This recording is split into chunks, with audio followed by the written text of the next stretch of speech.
we watched that every day, every week. And then the leading indicators going into each process was generally a daily huddle number. So you'd know if something was off by the time we got to our weekly management meeting, and you're like, okay, what's wrong? Right. And we could drill down into level 2 and level 3 in each process box to say what's broken in marketing that's stopping it from being green, or what's broken in sales, or what's broken in customer success.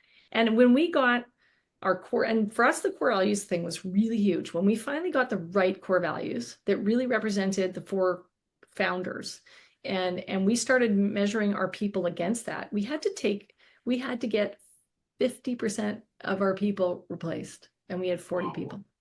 So we did it. We had a 51% turnover in 2018 because we were like, my goodness, we do not have the right people here. And that's why we're so frustrated with stuff.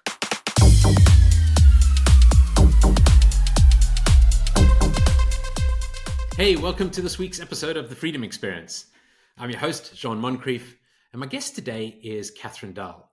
Now, Catherine's an extraordinary entrepreneur. She took a business that was pretty much failing at the time. They had 100,000 in annual revenue, about 6 people on the team, and 19 customers.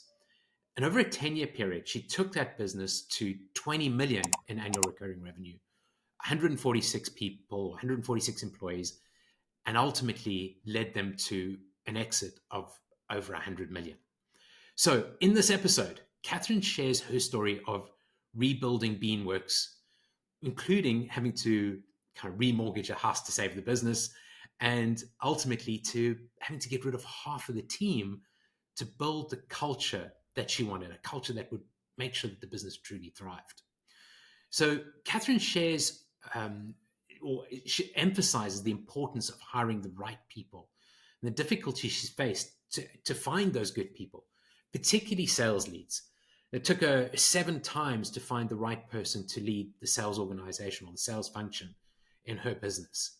And today she helps business leaders, entrepreneurs, to make sure that they don't make the same mistakes. So she coaches those companies and coaches those leaders through the kind of chaos that she went through to build a really good business. This episode's packed with advice on scaling, on leadership, and of just creating a culture that drives success. So grab your notebook, get a pen. You don't want to miss this. You're going to want to make some notes, and let's dive in. Here's my conversation with Catherine. Welcome to the show. Thanks very much for coming on. I really appreciate it. Thank you. Thank you, Jean, for having me. This is awesome. Brilliant. So curious about how you got into building a Beanworks and where it all started. Well, yes, as we're having our pre-podcast conversation, I happened to be connected to a fellow from South Africa who had started the original company called Bean Services, and I was a fractional controller because at the time was I a CMA? I can't remember when we merged, but we're now all CPAs in Canada. But the accounting designation in Canada used to be 3 different types of designations, and I was the more operationally focused one, which was a management accountant. And so I was in working for myself at the time and kind of fractional controlling for an online accounting services firm called Ledgers Online. And so he put me into this little real estate company to fix their mess. And in that process, I ended up meeting. He was also advising the CEO of this tech company, Jared Levitin, and he said, "Okay, well, you help him roll this out. These are an alpha or beta client." And that's how I met the original product and the original company and CEO. And then he asked me to write an article about AP automation in the local British Columbia-based CMA magazine. Yeah, we had to have been separate then because it was a CMA magazine. You had to be a CMA to get to author an article. So, okay. And I got credit for the extra. I got the professional development credits for doing it. So I was like, yeah, sure, I'll do it. It's great. So I started looking into the subject material, getting to know the market and the competitors and where it's at, because I had never even heard of AP automation. And I thought, wow, this is a great idea. Who likes doing payables? Nobody. So you want to control them, but you don't want to do the work. And so I thought that was really brilliant. The idea of it was brilliant. I thought he had invented it, that there was nobody doing it. Turns out, yes, there were. And in fact, OpenText, as we were talking about earlier about where your company landed, they had purchased some of the old school versions of it. They were all, install, not cloud-based. There were certainly no cloud-based ones, really. Was this Build.com. around 20, This was 2000? 2009. Okay. Well, he started the company in 2008. So maybe 2010 is when I first met him. I'm trying to remember the timing of it all. Somewhere in the beginning of 2010 or late 2009, somewhere around there. And he was really kind of building out, the product was really looking more like what Expensify was eventually trying to do. And Expensify started in 2008. So they were nobody heard of them either. And cloud computing wasn't a thing yet. So Yeah. we had to have our own cloud software servers in our office. So we had to be our own host provider. Like, it was that primitive. I remember those And days. Yeah. yeah, and people didn't know what cloud was, and so there was a whole bunch of I got involved in that company, had to educate the marketplace as best as possible into what the heck do we mean by cloud and what is API automation. I have a payables module in my accounting software, okay, but it doesn't do API automation, and so there was a lot of that, and we sadly took some money from someone we shouldn't have, and that resulted in the company having a demise in 2011, in December 2011, and Jared was like, I don't want to keep doing this, but we did have customers, we did have revenue, very small, but he's like, and I had already professionally put it out there that this is the future of accounting workflow. And so I couldn't really back away from that. So I said, okay, I'll take the CEO role and I'll restart it with the little group of people that were really dedicated. That out of the first company, there were 6 of us. And so we started the company with revenue. We started it with customers. We started it with 6 employees and a member of the board who was the previous CEO. And then we had to kind of stabilize the old platform, which was not built well, and then rebuild it because we knew that it was kind of not, we couldn't even move it. So it was not good. So, and I'm like, I don't know anything about code. So that wasn't my area. So you don't come from a software background. No, What about your never. entrepreneurial background at this stage? Did you come from an entrepreneurial background? I came from CBC. I was a Okay. finance manager for CBC in Cana- Vancouver at the time, but that was Canada brief. Bank. Yeah, BBC Yeah. version in Canada, and then the jobs I had before that were private sector or nonprofit, and they were all business manager type roles. So either somewhere between a controller and a VP of finance type role, but generally involving, in a small organization, involving all the areas of the business that are OpEx, so Okay. managing HR, IT, blah, blah, blah, all that stuff, facilities. And so I had a lot of experience kind of broadly across, managing a budget and developing a budget, strategic planning and all that stuff. So, and years of managing people. So I had that to bring to the table, but I didn't have I knew nothing about how to be a tech CEO. I remember thinking it was crazy that companies that had no revenue or very little revenue and no profit could be valued at millions of dollars, as I discovered as I got into, and then tens of billions of dollars as I got into the game more. So I had to educate myself. So I spent the first couple of years like learning how to do all the things this tech CEO needs to learn. And that eventually led me to Metronomics, a long and windy road. But we did get the first version of the software stable. Then we started building the second one. We were able to grow organically, a few more customers. So we kind of had about 300 grand in recurring revenue in those first 2 years, each year. And then the third year, we launched the new platform. We had to move everybody because we said, look, if you just be patient for us, we'll move you for free, and we're going to build you a way better version 2. And so it took a total of 4 years to get through that whole process. We were able to put new customers on the new platform earlier than that, but we and then we didn't. That's tough to do when you're trying to manage an existing customer base with users. So we had 19 customers that had 52 companies. So there are 52 databases, and each company had users in it. So I don't know, we had hundreds of users in there that we were keeping happy while we had our dev team of 3 that support this and build this, right? And we were building the next generation of the software, which had to be a multi-tenant, multi-entity platform.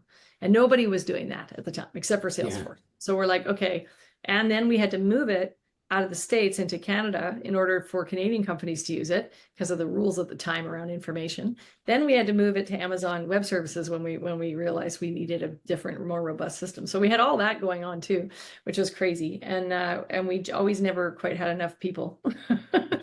But I did eventually joined Ace Tech in Vancouver, and that led me to Shannon and scaling up stuff because she was a scaling up coach at the time. I had actually met Shannon in 2012 in my very first year when she exited Subservio, and I was trying to get her to be an investor, and she Oh, instead right. Yes.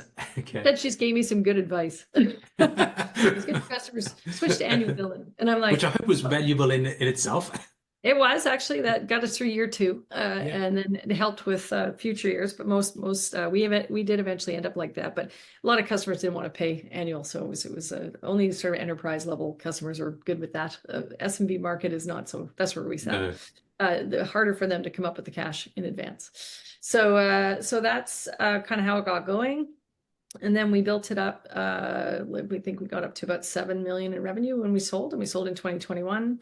But because we had put the Metronomics system in place and got that flywheel, got that KFFM spinning fast, even with the interference of the parent company, because they didn't see the value in leaving our systems intact. They were like, "Oh, no, Okay. no, we bought your technology." From the innovator's dilemma perspective, they bought our technology thinking they could put it into their distribution channel, but it turned out that we also brought really great operating processes and execution and accountability processes.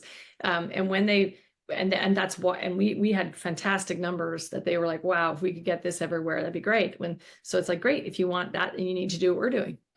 But instead they're like, no, we're the parent. You're going to do what we do. And so when they put us into their system, they broke everything. And so Oh, yeah. after the first year, I'm like, oh, we went from growing the year we got acquired, which was one, there was COVID, and then where we dropped down to 70% year over year.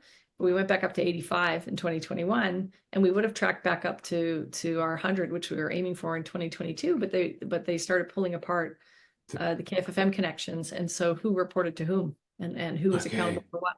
And when you don't have those clear lines of accountability, execution falls apart. And that's exactly what happened. So they're still growing faster so there's 4 different softwares they were amalgamating into one platform. And the AP solution is still the fastest growing segment, but they're not growing anywhere near as fast as they could be growing. They just kept going with the systems, right? Yeah. So So what? marketing, they broke marketing first, the very beginning of the Ah, process. And then we're like, okay, we need marketing working in order for sales to work. And then sales has to start jimmy rigging and hacking stuff in order to hit their numbers. And then when they hit their numbers with that, in that methodology, you end up having a high churn rate. So then yeah. you're at the bottom, right? So that's pretty much what's happened. So their overall ARR growth rate has slowed significantly. I think they might still be around 20% year over year, which they think is fantastic. So I'm like, I okay, was thinking just for the audience that this idea of a KFFM or key function flow map is something that we use in Metronomics to look at the key right. functions that put money in the bank. And you'd obviously use that in Yes. then building up Beanworks. So what are the key functions, marketing, sales, Yeah, for custom us, onboarding? and yeah, for most software companies, it's most companies, you're obviously gonna have some form of marketing process to generate business, and then you have a sales process somewhere in order to close that business, and then it might deviate after that depending on the type of business you are. But in software, it's usually customer success is then the next they implement the product, get people using it, or make sure that the people are using it, and then finance, they do the billing process and collect the cash. So that's kind of the typical software cycle for a cash. I mean, in the good old days of scaling up, which is where I learned this the first time, is cash conversion cycle. But Yeah. now it's, as it's evolved in Metronomics into the key function flow Key, map, it's a much more strategic dashboard that we found to be critical, because that was for us. We watched that every day, every week, and then the leading indicators going into each process was generally a daily huddle number. So if something was off by the time we got to our weekly management meeting, and you're like, okay, what's wrong, right? And we could drill down into level 2 and level 3 in each process box to say what's broken in marketing that's stopping it from being green, or what's broken in sales, or what's broken in customer success. And the customer success one was, unfortunately, we started getting really good at the first 2, and the third one could have been much better, but we got bought while we were working on it. I still didn't have the right leader in that role. So okay. again, it goes back to all these other pillars of the system, where right seats on the bus in the right roles. Well, And so I was still working on that and trying to get that one working better. And it's then everything got pulled apart, and I had nobody working for me anymore. So you folks were in your huddles every single day, Yeah. looking at your key function flow map, looking at those numbers, and you knew come the meeting, your weekly meeting, if something you had your finger on I the already pulse, and knew. Yeah. you could Yeah. pick up We something. didn't we didn't use the KFFM function daily. We used the numbers but the Okay, KPIs that or the metrics that were used in the KFFM as the leading indicator usually gotcha. Yeah, would have been the ones that were in the daily huddle. And so we would know every day, are we on track? So that by the time we got to the end of 7 days, or we hit our weekly meeting, that we would then look at the KFFM dashboard and say, okay, we're not surprised. We know we've been looking at these leading numbers every day. yeah, so there we're happy or we got a problem. And then before that meeting, because we use a level 10 format, you have an IDS section, issues, discussion, solutions. And so we would put those in ahead of time. And so it'd be like, okay, whoever's got red metrics needs to get in there and say, hey, I need help with this. This isn't working, or I don't know why this isn't working. So we're going to have to discuss it and dive deeply into it and figure it out. Or I have a solution and I'm just going to, and I'll run it by you all and then we'll implement it post meeting. So that's kind of how it worked. Was it perfect? No. But it really, I think, was key to us getting that flywheel moving faster. And that was the hard part. I was going to hold this question to the end, but because we're talking about it right now, I'm quite interested, Catherine. What's one idea that you'd share with founders who are kind of reaching out for that repeatable sales motion? I mean, imagine that's something you had to get going. And if you reflect on Beanworks, what's something that you could share with founders on that? In terms of just the sales process? Yeah, just kind of getting that repeatable sales motion going in Well, the so early days. I think for Beanworks, the number one thing that got us moving into a repeatable sales process was hiring the right sales leader. Okay.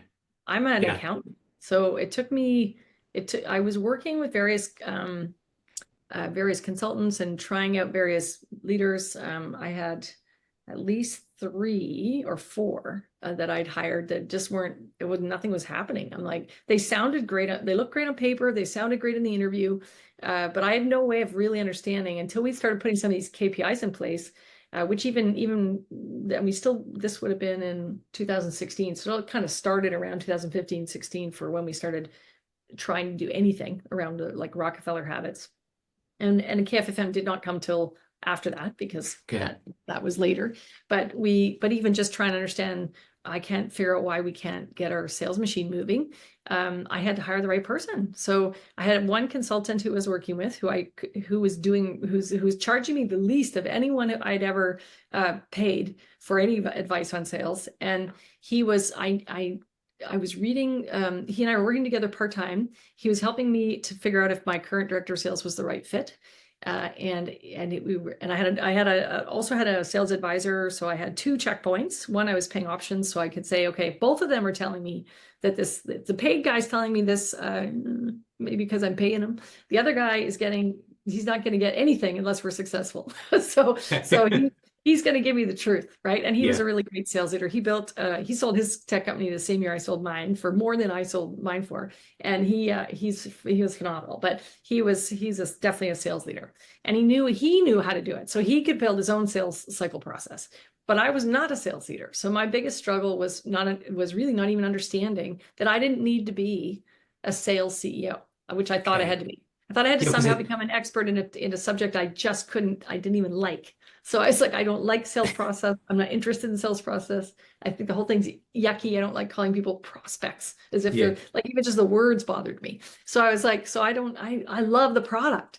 So I was reading Steve Jobs's biography, the one Walter Isaac wrote. It took me 3 holiday trips to get it done. It's such a big book, and I'm dyslexic, so reading hurts. So I'm like, but I finally got to a place where I was like, oh, I quite like this book. I'm going to finish it on the flight home. And so as I finished it, I closed the book and realized I am not a sales CEO, and neither was Steve Jobs. He was a Nice. product Yeah. guy. And he hired other people who are really great at sales process to deal with that. And he oversaw the product. And I'm like, that's what I need to do. And I knew at that point, the person who was really good at it was this consulting guy. So I landed on the tarmac and that on a Sunday night, and texted him to say, meet me on the treadmill at 6:30 tomorrow morning at Steve, at the time was Steve Nash, because we would work out usually Tuesday mornings. But I said, I want to talk to you. We're going to walk and talk on Monday morning. And I just said, look, I need you to come work for me full time. You just tell me how much you want. Because at this point, I know you're the right person, and I will give you my salary. I don't care. I just need it. I just knew that I needed the right sales leader. And now I'd go about it differently with the Metronomics toolkit.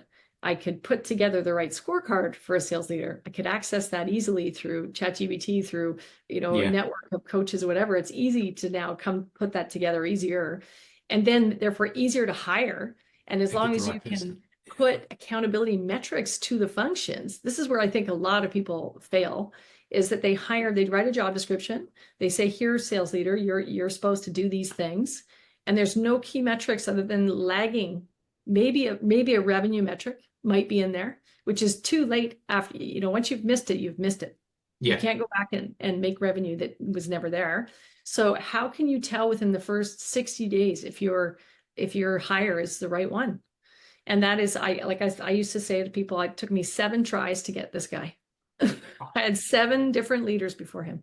Not for very long. It's such a difficult thing, finding a good salesperson, finding the right salesperson. So I would say it's, it's also stage of business. Like, are you really early and it's biz dev, and so then maybe it's a marketing problem. So if you're the person, like I did the early sales, I closed the early deals in the early days as CEO because I loved the product. I knew exactly what the audience, the core customer wanted. It was easy for me to message to an individual, but I couldn't, that's onesies, twosies, right? I couldn't scale that. I couldn't create a process where I brought in complete strangers off the street and figured out how to get them to do what I did. So that's what I needed somebody else to do, who understood selling techniques and sales process and all that, and then market awareness.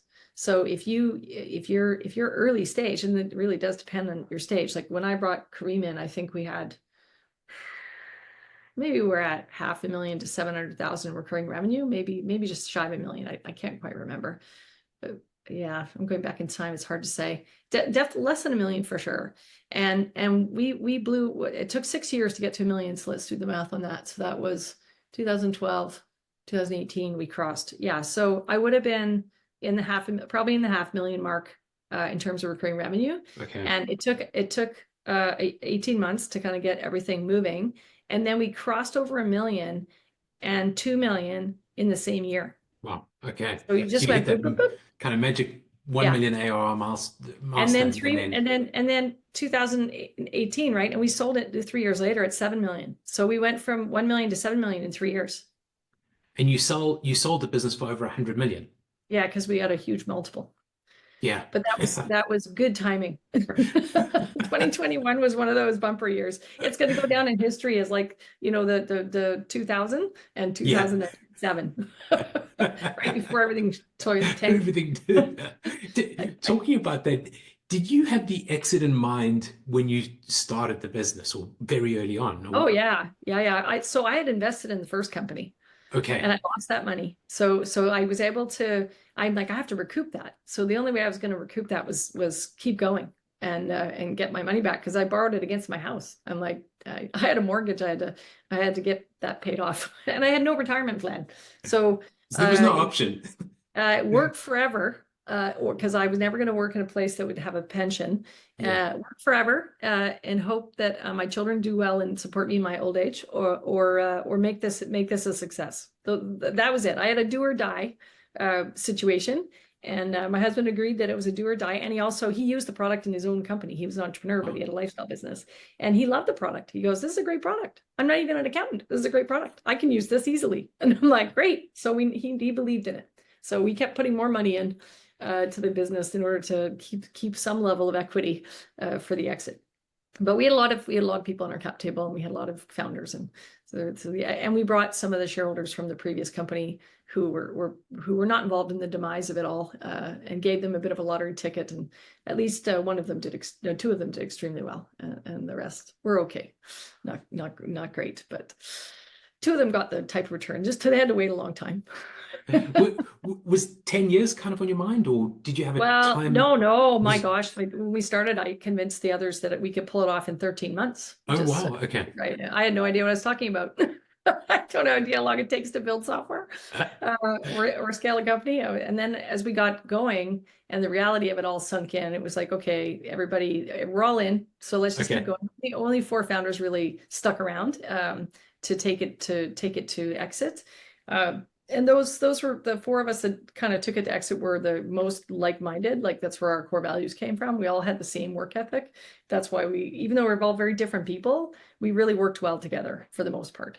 And so we were like, yeah, okay, if we can do this, and we were all 10x thinkers in terms of and ready to put the effort in.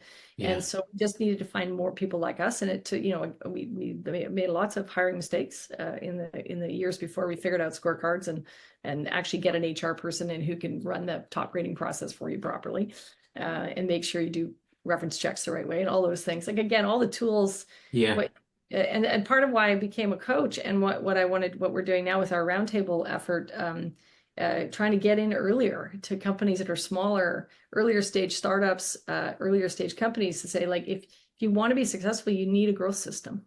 And if you want to grow fast and do it with the least amount of pain, there's always going to be pain and error and problems. But if you want to have the least amount of pain and the quickest, shortest distance to success, you've got to have a growth system. You got to have one that includes a strategic planning process, and it doesn't matter if you have a great strategy. Like I'm talking to a prospect now who's like, we feel very confident in our strategy, but we are no longer executing well. It's like, oh, okay, but you're also they stopped using the growth system, and it's like you got to, as boring as it gets, you got to keep the scorecards need to be, you got to keep, and as you scale, the game changes. So we were different at 1 in 7 is very different. Now we had 80 people. And then when we grew to 160 people before I left. So there's like the game changes. So you constantly have to be rethinking some of those things where you say, well, is this really the right scorecard is this the right role at the right time? And do we have the right person? Are they able to stay with us? Can we develop them to stay with us as we grow? Or are we just going to have to be polite about it and say, we've overscoped you. You can't do this anymore. So we're hiring over you, or we're replacing you. It's one of the two. So And we're we thinking had about to go through that. yeah, thinking about those scorecards and thinking about the future and putting together a scorecard for somebody that we're bringing on now that is kind of be whether solving a problem which is perhaps a 2-year problem, and that's if you're scaling fast, 2 years is the timeline, and you're going to be changing that role in 2 years. You're either changing the role or changing the person. That's how the Valley operates in terms of tech startups. I used to go to SaaStr all the time, and I remember they finally had some stuff on engineering because I was trying to hire a head of engineering, and I really wanted a female in the role, and because I tried to get a diversity in my company and get it to 50-50. It's hard to do in a tech setting when a lot of the programmers were males. So, and a lot of salespeople are guys. So you're like, you end up with a lot of women in marketing. So it was hard to get diversity. Men in all the tech and the sales side. And so I was desperately seeking a female leader, and I ended up at SaaStr running into a woman that I knew in Vancouver that thankfully at the time I was wearing my green Beanworks hoodie instead of this one, and I stood out. So she was like, hey. And I ended up hiring her right after that, but I'd gone to a session that they put on about how to hire a head of engineering. And I was like, fantastic. I'm not an engineering person either. So I'm like, I don't know sales. I don't know programming. So I had to go and find resources to help fill in the gaps at the CEO level. What do I need to know?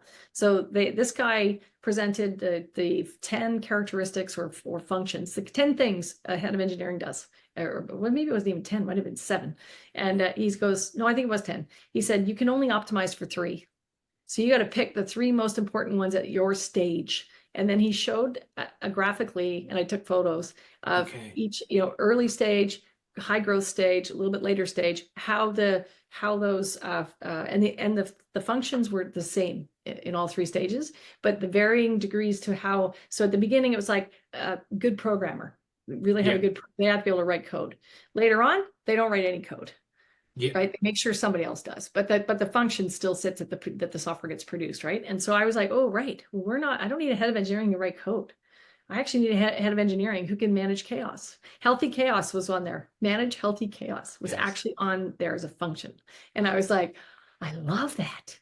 manage healthy chaos. So I put that on her scorecard. Oh, lovely. Manage That's healthy brilliant. chaos. Yeah. And so I can't quite remember what I used for KPIs, but I always say KPIs. I know I should be using the word metrics, but to me they're the same. But we did end up with and I gave her the scorecard, and then she came back before I hired her with her 90-day plan on how and proof that she could do all those things. Here's how I've done this in other places. And I'm like, I wish I could do that for every senior hire after that. But then I was not consistently doing that. I should have. You're working with roundtables with smaller startups at the moment, and I guess there's an argument to be had that startups kind of thrive off a bit of that chaos. Is this the right time to be bringing the structure in? If that comes in the form of a system like Metronomics, and how easy is that to introduce that? Well, it's an experiment. We start the first group in January, but we are putting together the program in the same way I had to kind of learn some of the elements of the system before I was ready to implement the system and also have a coach help me. Gotcha. It took a couple of years from when I first learned about it, which probably would have been 2014 when I first started learning about it, and I didn't start using and self-implementing. Yeah, I was self-implementing, Okay. yeah.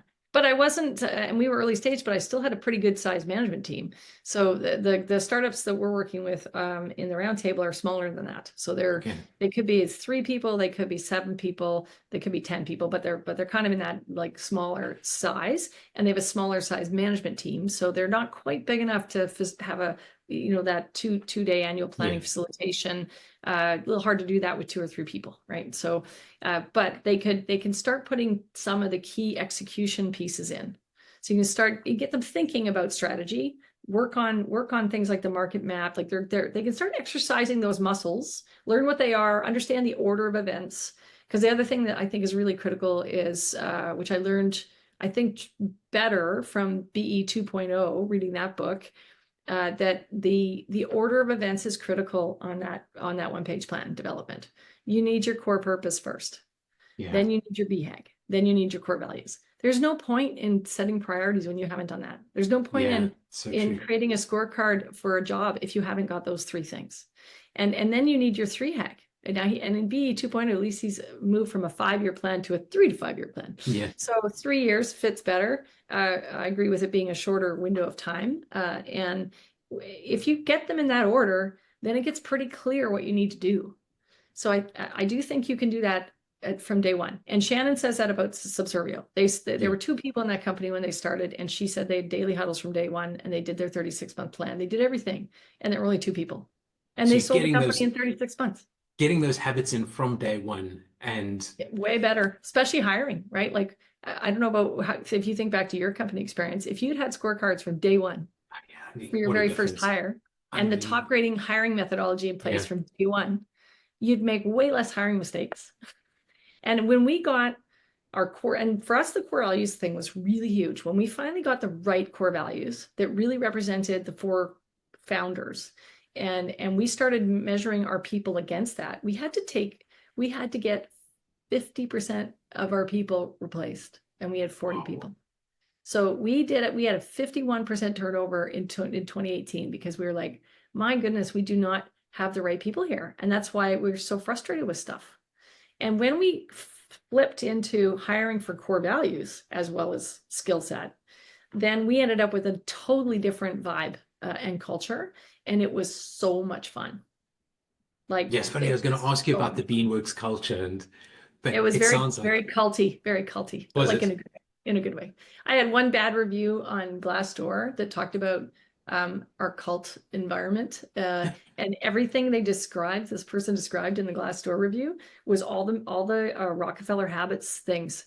Like, he was a low-level manager, and he's like, they require you to read books and they require you to go to all these meetings, and they require you to repeat these mantras about core purpose, core values.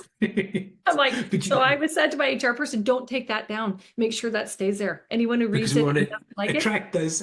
I want to repel anyone who doesn't like it and attract someone who does. So that's perfect, because that is what we do. There's nothing wrong with it. It's not a negative thing. It's a positive thing. And everybody else, I mean, the last boat party we did, I had a young guy from Toronto come up to me I'd never met. And he was like, I am so happy to be working here. This is the best company I've ever worked for. You built an amazing culture. And this is like just a random guy says this to me. And I'm just like, wow, that's a nice way to leave. It's like, okay, this is awesome. Now I can't speak to how the culture is now, but yeah, it was really great it was, at the time. And so people enjoyed going to work. It was a fun place to be. And I was saying to you at the beginning, I worked with this Canadian company around the same time in Toronto, and there were just so much diversity, so many different people from different parts of the world, and that all came together. It was a very much a shared sort of core values, but very diverse culture, which was fantastic. It's probably one of the companies with the most diverse culture I've ever worked in. What were some of the challenges that you had through the growth? I mean, you start off with 6 odd people and a handful of shareholders. What are some of the big challenges you have in growing the business? Oh, raising capital was always challenging. Yeah. A female founder over 40 with no previous tech experience, that definitely worked against me. And I was always going out for money at the wrong moment to the wrong type of investor. So understanding the right, and we were so diluted to start with. So it was really, I didn't want to go down a notch. Like if I was in between two stages, if I was in between a seed and a Series A, I didn't want to go down to seed. I wanted to go up to Series A. Okay, right? good. So, Yeah. So that made it harder. It was like climbing Mount Everest just to raise capital, because we raised $21 million in the end, Canadian, but you know, that's still great because we sold for 115. So everybody got some good money there. And all the employees had options. So that helped keep everybody motivated on the goalpost. So that would be one big challenge. I would always, as people, right leadership team. Again, if I were to do it all differently, I'd get the scorecards in place right away. I'd figure out exactly who my senior leaders need to be. I'd make sure that team is all A players first, and then get them to make sure their teams are all A players. So those were big challenges. And then, you know, again, like I said earlier, we didn't quite get because of those challenges, we didn't get that third box in the KFFM working as well as it should have. And so that's, and even my finance box didn't work as well as it could have either. So 2 halves of it were going really well, the other 2 not as well. And again, I would peg it back to very nice people, but not the right leaders in those boxes. They didn't own them the way that the marketing and the sales ones did. The marketing and the sales leaders were really good. They were like, yeah, no, I want to win. They were true A players. They wanted to win. They wanted to see their score up there. They wanted to be the ones to say to the other people, you're a loser, I'm a winner. And that's what A players want, right? Yeah, they had that mindset, and we didn't, which is truly an A player, right? The A players love to win, and they want to know that they're winning. So they're not afraid of metrics, and they're not trying to hide behind something they think is not the right metric. And there's all those things that, you know, now that looking back, I can say that. At the time, it's hard when you're in it, but lots of nice people, but just not always the right type of leader with the right experience to move the needle on those boxes. And am I correct in understanding that you had each of the members of the team on their own sort of personal 3-year plan as well? We talk about 3 Haggle. The 1-page personal plan? 1-page personal plan. Yeah, I'm trying to remember when we didn't do that so much. I think we would talk about it with our coach, like on annual planning, we might talk about, he'd have to say, what's your personal why? You know, people do need to have their own motivation for why they're doing something, right? Not just, I'm just go because it's a job, right? When you're in a world that we were in, right? Venture-backed startup is different than lifestyle company. That is, and I say lifestyle company, meaning there's no investors, that are expecting a return, and the owners are the people who run the CEO is the owner, and then they can choose to do what they want to do and grow at whatever pace they want because it's their company, and that's a different it's a different mindset for your staffers possibly, right? Unless you profit share or something like that. So, but I think A players need to have some level of, I'm either doing something cool and exciting and I really love what I'm doing, or there's a win at the end that they're trying to get to that's more than their day-to-day job, in order for them to be highly motivated. But yeah, going through the personal exercises is always good. So having those A players, but going through those personal exercises with the team, and because they are A players and they want to know where they're going, and they want to win, and they want clarity and a purpose. The one thing we tried to do, and again, all these things came in not quite in the right order. And I would do at not maybe in really small companies right away, but certainly when you get to a place where you can hire an HR manager and you have some management team who have employees, that you have a 2-year plan in the scorecard. So there, whenever we do the reviews out of Metronomics, we did start instituting an extra custom section at the bottom saying, what's the 2-year path for you? Where do you want to be in 2 years? Okay. You want to be a manager? Do you want to be somewhere else? Like you might want to be a product, maybe you're this and you want to be that. And we had employees that were like, yeah, I want to move into product. I'd like to go there. Okay, then we're going to help you do that in order to retain them. Kind of about growth for growth's sake as well. There's growth for individuals and people in the business knowing where they which is part of the top grading process, right? Like if you're implementing all of top grading, then you should be doing that as well. And I would do that sooner than later so that you understand if you feel confident you have 95% A players, then you do a 2-year plan for them so they stay. And it gives you an ability to react if they're not happy, because they'll tell you, right? And so you want to be able to say, okay, well, there's got to be an opportunity here, because those people tend to be more ambitious. If somebody doesn't have any, and maybe they just say, hey, I just want to be a really great programmer, and say, okay, great. So then the path is to get to senior programmer where you make more money. And then maybe eventually, do you want to get into like in 2 years later, you want to be a principal, right? You don't want to manage people, but you want to be really good at your craft. So how do we help you do that? How do we help you be? What courses can we get you on? What programs can you do? That kind of stuff. So we definitely did that. So you've been through taking a startup through 10 years, growing it up to being able to sell it at 100 million. Along the way, you had a coach. Yes. When you reflect on that, what makes a great coach for you at the moment, or when you look back? I think a great coach is somebody you can be vulnerable with when you're having your one-on-ones. You share your worries with them. It's someone who helps keep you accountable to the system, that you're operating the parts of it, and you're getting support, you're getting clarity when you need it from your coach. Like how do I make that piece work?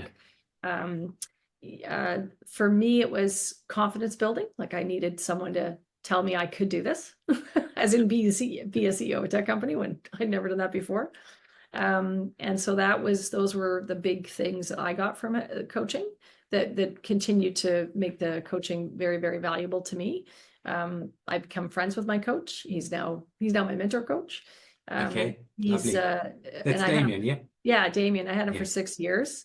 And we started with, he was a scaling up coach, and we kind of, all these things that are now in Metronomics as a nice, neat package, came together while I was implementing scaling up. So I didn't, and scaling up doesn't quite say do it in any particular order. So we started with the Rockefeller habits list, and we're like, well, we'll just pick 3 of these and in any random order, and let's just start doing them. That's how we started it. And so I was like, oh, well, we probably should do core values. This looks like a fundamental piece. And we didn't come up with the right ones because we didn't have a coach to guide us through that process. We had 8, and I'm like, and no one can remember them. Can't remember them. So now when I coach people or to even advise people, I say 3 or 4. Yeah, and that's more. it. Keep it tight. And then they'll say, well, I said, well, usually some of them, the ones you put in there are fluffy things that are not actionable. So therefore they're not really a core value in the way core values are used in the system. Yeah. So do you really need them? And then the other part is you can't remember them. So I try to get people to do an acronym that's related to their company. So it's Oh yeah, I really love easy. that. Yeah. So Beanworks, because it was Beanworks, we use the word bean. So Okay. our core values spelt the word bean. What were those values? Be an entrepreneur, or Okay. we then merge that eventually into beantrepreneur. Okay. Nice. And then that's the word, but the actual core value tagline, so you can remember what that is, was to be tenacious and take ownership. Okay. So we're not asking you to be an entrepreneur. We're not saying, hey, you're going to run this company and you're going to go rogue and do your own thing. We want you to act like an entrepreneur does, by being tenacious and taking Yeah. ownership. That was the verb in the word. And then E was exceed expectations. It should have been taglined. In hindsight, I realized I did this wrong. It was, exceed the expectations, or strive to exceed expectations for all your stakeholders, customers, employees, vendors, and shareholders. But what it should have said was set the right expectations and then make sure you exceed them. Yeah. Because managing expectations is more important than setting crazy. Because what happens, people would set crazy high expectations, then they couldn't get there. Yeah. With That's so customers true. and everybody, and it created us, it sent us down the wrong path. So that was a mistake that I would have liked to have not made. And again, that's something at the time I don't think my coach would like. I could now see that now because I've made that mistake. I can see that in hindsight, and I can share that with somebody, but and apply it to a different situation. A was all together, and so that was about it being a team. That we're a team. Okay. We're not a bunch of individuals. We have to work together. And the last one was never accept the status quo, and that's self-explanatory. So Yeah. constant improvement, like look to improve the processes. So that's how Brilliant. we, and then we baked it into our weekly meetings. So when we hired new people, we would bring them up to the front of the group and we'd say, do you, well, first we had to introduce them all one at a time. And so we did one per quarter, and we like, what does it mean to be an entrepreneur? So we would do things throughout that quarter as a company to try and display that core value, and then got the habit of people recognizing and rewarding those behaviors. And then we bake that into our brand new employee thing when they come in. We'd say, we'd ask them, have you seen what are our core values, and have you seen them in action? Because if you haven't seen them in action, we're doing something wrong. You've got to bring them to life. They have to be They living have it. to be alive, and that means you've Yeah. seen them within the first 3 days you've been in this company, Love or it. Yeah. wrong. And we got very good at it. So people knew what they were. There was no one ever needed to look it up on the one-page plan. They had them all memorized. They knew what it was baked into the review process as it should be. We would do the assessments with our coach every quarter, right? That was also helpful. Like we had one wrecking ball that we kept for 3 quarters, and my coach was like, I'm going to fire him if you don't. So we're like, yeah, gotta get rid of him. But I should have gotten rid of him right away. I don't know why I waited. And my coach kept saying, I don't know why you're waiting. And I'm like, we feel like we can't get rid of him because we thought he was a high performer. But again, I'd say if we really looked at his scorecard in the light of day in hindsight, he did not have the right scorecard. He was not the right person. And we should have seen that right away. We should have gotten rid of him 3 It's or 4 one of those, months before we did.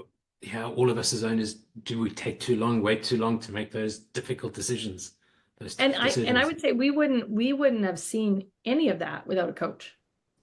So it's the coaching process that got us to do the assessment, Yeah. right? The A player assessments, right? People don't even, I never knew what that was before getting a coach. I don't even know where that wasn't part of scaling up. That must have come through the Metronomics system evolving into what it is today, because I totally don't remember reading that in scaling up. Yeah, So I remember. I'm conscious of time. I know we've probably gone a bit over. I've got one last big question for you, and then the podcast is called The Freedom Experience. What does freedom mean to you? Freedom means choice. Freedom Being for me able to is yeah. make the choices you want to make. Freedom is personal freedom, travel where and when I want, how I want, and I should be able to afford it. That's real freedom. Yeah.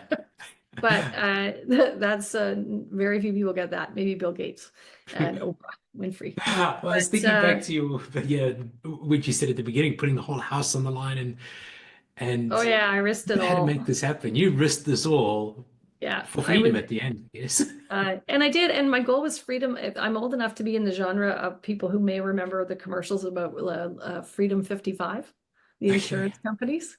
In Canada, there was an insurance company that I think it was only Canadian, where they would had some kind of insurance plan that gave you freedom to retire at 55. And I don't even know how that was Wow. possible, but somehow that was their tagline, Freedom 55, and it was quite well known. And most people in my age group know what that line means. And so I was like getting to a point at Beanworks where I was like, hey, this might actually happen at 55. And so I wanted to be free, financially independent, and not working at Beanworks by the time I was 55. And so we sold it when I was 54, no, 53, turned 54 that year.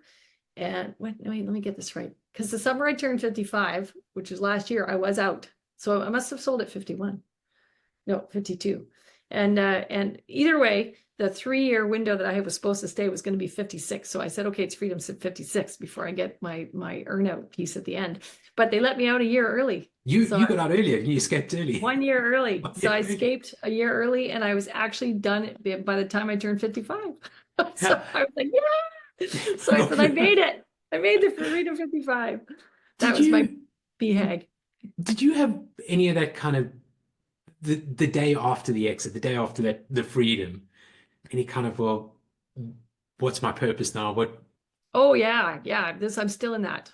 So the first bit after, it's Oh, like, oh, really? I'm going Okay. on a trip. Like, well, also at the time my dad passed away, so there was a lot going on Okay. right after I was let go. I had a month in Mexico. My dad passed away the next month, and then I went on a big long trip for 7 weeks. So I didn't even think about anything. I just went away for that first 6 months, pretty much. And then I thought, oh, and then I started doing a bit of angel investing. And I thought, well, I need to kind of think about what do I do now? I really did You have didn't an have that affinity. plan for what you were No, going to. and I was very attached to my company and the Yeah. people in it, and the product and this market. I was just very attached to all of it. So it was actually quite difficult to let it all go. And so I would say the it was 2023 was the, yeah, 20. So I thought I should have just taken a whole year off. I started dabbling in things Okay. too soon. So I didn't quite get enough headspace. So instead of 2023 being a full year off, I was kind of fingers in a few pots. And so I tried to start coaching too soon, for example, right? Like I was like, oh yeah, I should get going on this. And my heart wasn't fully in it until now. Okay. So, I needed a whole other year of just kind of not doing too much. And yeah, so that's 2024 has been kind of that. And so now 2025, I feel what my new purpose is, which is really to support. My focus right now is mainly trying to support early stage fintech companies in Canada with some investment stuff I'm doing, and coaching women entrepreneurs. That's what I'm doing. Brilliant. So I'm trying to support female entrepreneurs. So if you've got those links to that round table that we put into the show notes, if you've still got 5 places by the time we go up, we'll get those in and see if we can hope. Yeah, well, we're going to do, we've got a couple spots left in this cohort. We will do another one in the spring and another one in the Brilliant. fall. But yeah, so I will send you those links Okay. to the landing page, and if anyone's interested, We'll put because them in, it's yeah. less expensive than a direct private coach. And the goal is that we want to help get those companies to a place where they have a big enough management team and company size that they need a private coach. So it does get to a place where you would need someone to facilitate your stuff and really just focusing on you. And obviously with Metronomics, we have the network of coaches to spread that around and help people find the coaches that they need when the time comes. And then they're already kind of, working the system a little bit. So it's a little bit easier for everybody.